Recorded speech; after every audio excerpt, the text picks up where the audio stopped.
ఫస్ట్గా ఇప్పుడు మనం హీరో కదా, మనం ఇండస్ట్రీలో ఉన్నాము, మనం ఏం చేస్తాం, మన కొడుకుని ఫస్ట్ మనం లాంచ్ చేయాలనుకుంటాం, ప్రొడ్యూస్ చేస్తాం, ఏదైనా హెల్ప్ చేస్తాం. కానీ మీరు ఫస్ట్ సినిమాకి ఒక ఫాదర్ లాగా హెల్ప్ చేశారు తప్పితే ఇప్పటి వరకు కూడా కథ విషయంలో ఆదికే ఇచ్చేస్తారు ఛాన్స్. ఈ గరం సినిమాని ఎందుకు సాయి కుమార్ ప్రొడ్యూస్ చేసింది? దీనికి ఒక పెద్ద కారణం ఏంటంటే కథ. నేను ఎప్పుడు కథను నమ్మేవాడిని, కానీ మీరు చెప్పినట్టు నేను కథలు ఆదిని ఫస్ట్ వినమంటున్నాను. ఎందుకంటే ఈ జనరేషను వాళ్ళ ఆలోచన విధానమే డిఫరెంట్గా ఉంది.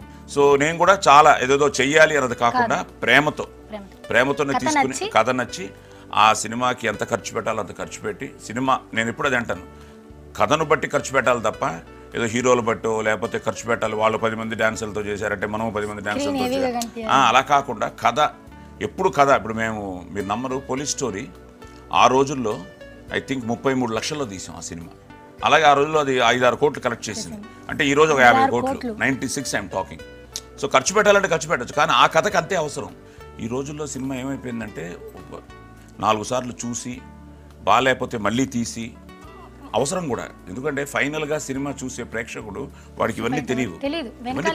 వాడు ఫైనల్గా ఒక 150 రూపాయల టికెట్ కొనుక్కుని థియేటర్లోకి వస్తే వాడు ఆనందించాలి.